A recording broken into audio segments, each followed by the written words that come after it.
In recent days, like many of you, I've learned that EVOTO AI has come under fire. A Boston-based photographer, Kevin Thai, discovered a website from EVOTO AI that could generate AI headshots from a user-uploaded photo. It's highly suspected that the portraits generated by EVOTO were trained on the portraits submitted by users of the EVOTO Retouching app. A quick review of EVOTO privacy policies as of June 2025 explicitly allows them to train their models based on what you submitted. As a side note, you can actually opt out of this data sharing program by visiting the app and turning off the data sharing settings, as I'm currently demonstrating on screen. As you know, I've had 2 sponsored videos with EVOTO AI, and I was planning to do some more. But with that news and with that said, any future plans with EVOTO are currently on pause. While I would love to dive deeper into the EVOTO controversy, many have already made those points, and it would be like beating a dead horse, but let me add my 2 kicks. I'll give you some short thoughts that you might agree or disagree with. So let me know in the comments which one do you align most with, or if you have anything new to add. So let's start with the opt-out program. I think one of the most ethical issues with the opt-out program is the true ethical failure that it just isn't about data collection. It's a failure to explicitly guarantee that the user content would not be used to model or any future content or generative program or anything assets that they can generate via the content that we uploaded, or basically using your artistic style in order to make some portraits. In my opinion, it needs to be even more explicit in a non-lawyer way that they will not weaponize your own style against you. Here are a few examples of clauses that will make very clear that EVOTO will not use our data to train their models. For example, we will not use your content to train generative AI models. We will not extract or replicate your own unique artistic style. Or improvement is limited to only the specific tool you use or the feedback that we receive from using the tool. With that said, EVOTO quickly backtracked of their generative platform that the people have discovered, but some are suspicious that the investments are already clearly made, and it's rare that companies really divert from their roadmap, even though they got caught doing this, that they will abandon this project. It can either be revamped or sold to another company. And I think there's been some language around this that has been said. It's currently coming in very fast and I can't really respond to everything. But if something is profitable, usually people go for it. But again, let's wait and see. I don't want to cast the word judgment on EVOTO as of yet because we don't know what's going to happen. To finish off with EVOTO issue is twofold in my opinion. One is that they use paying customers to gather data, and if the plan came to fruition, they would have actually turned out to be competing against the same customer that they're paying for in order to save them time. In my opinion, it's like having 2 hands in the same jar, or actually 2 hands in 2 jars. It just doesn't look good for anyone. I think a better option for EVOTO and creators would have been to invite some influential users to share their style and actually get paid for it. Let me explain a little more thoroughly. So the following is a purely hypothetical exercise, and I'm just throwing name out there because they're easily recognizable. But again, it's hypothetical, it's not real. I'm just building a scenario here. Let's say you wanted a Peter Hurley generated AI portrait. What I would do if that was them, I would actually generate it using whatever asset has been given by the system. So you upload your selfie, and EVOTO would actually remake it into a Peter Hurley style portrait. And Peter will get paid because they use his style and his likeness or his name in order to generate that portrait. And Peter will also get paid because they use his style, and he will get some royalties for every single portrait that was generated and actually received by the end user. While it would suck for the headshot crew people, it's Peter's style, and also they also are doing the same thing as EVOTO. They're emulating it. And it's up to Peter Hurley to accept such a deal if he wants to. Sell his likeness and his style in order to make sure that people are using his portrait everywhere around the world. And it shouldn't impact you as much because sometimes people don't want that kind of service. They want something more custom-made or more human, and you can offer a much greater experience and also offer some buzz around whatever creating that portrait. Again, an hypothetical, but I think this is a way more ethical way in order to use that style, that generated ideas or that generative creative AI in order to make sure that the creator gets paid and also the end result is good and everyone's happy. It's kind of a fair deal, even though it's generative. We'll talk about it more later in the video. But with that said, I think you and I need to have a more important discussion. My question is, what is an ethical case for AI usage? I think the best summary you've probably heard is one from author Joanna, and I'm going to pronounce her last name terribly, Masijuska. And I believe that portrait retouching has been just a case.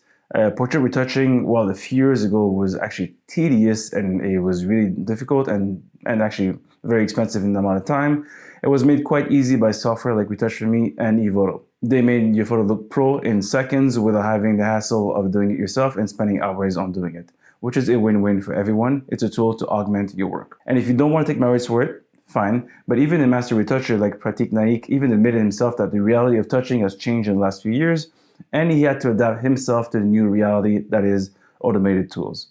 That brings me to my argument about the ethical case for AI. And again, this is the simplest way I found to describe it. You might disagree, but let me know in the comments if you do or if you have a better way of phrasing it. An ethical case for AI is to seek to augment and not to replace. We have to segment my argument in two words. What is augmentation? In the scenario that was provided with the camera, augmentation is just a slightly better judgment. It's whether it's better eye focus, so you can actually focus faster and better, or actually capture the eye that you want to, or adjusting for group portrait focus, and the camera will make decisions, or a faster ISO reading of a scene, or a better understanding of our intention in white balance. These are tasks that really don't take anything away from mostly anyone, and actually make our work better and our workflow better, so the end results is better, but without removing anything or without creating anything that is competing against our own desires. In this scenario, there's very few humans that are impacted by these AI augmentations, since it's just correcting mistakes that we could have done, and they simply help us make better decisions, provided that we can also turn it off.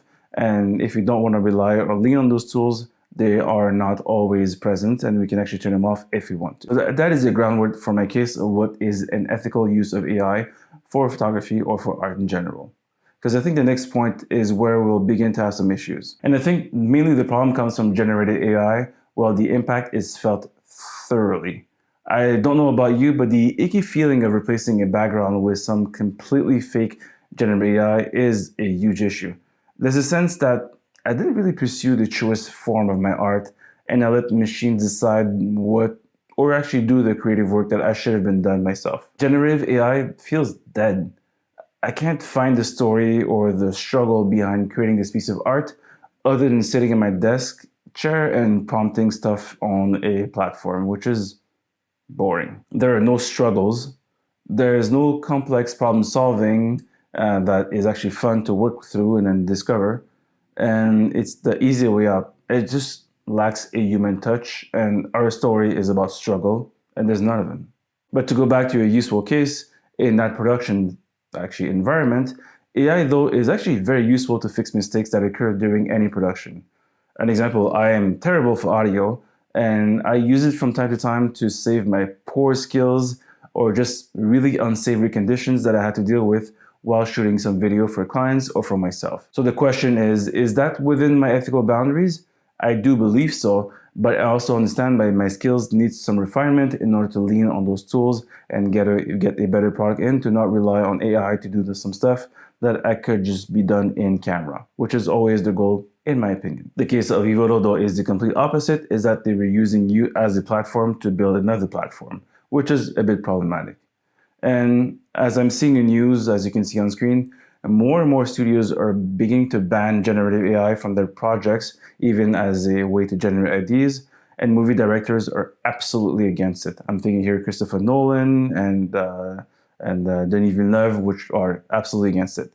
But I'd like to know, where do you stand? The case of EVOTO in this case is one that crossed the generative side, and hence why it created a lot of backlash, because it's having your hands in two different pots, and it's been not very positive for them. And I hope that they can actually make it clear that they are standing with us, even though they said in the letter that yes, we are with you guys and we're protecting you.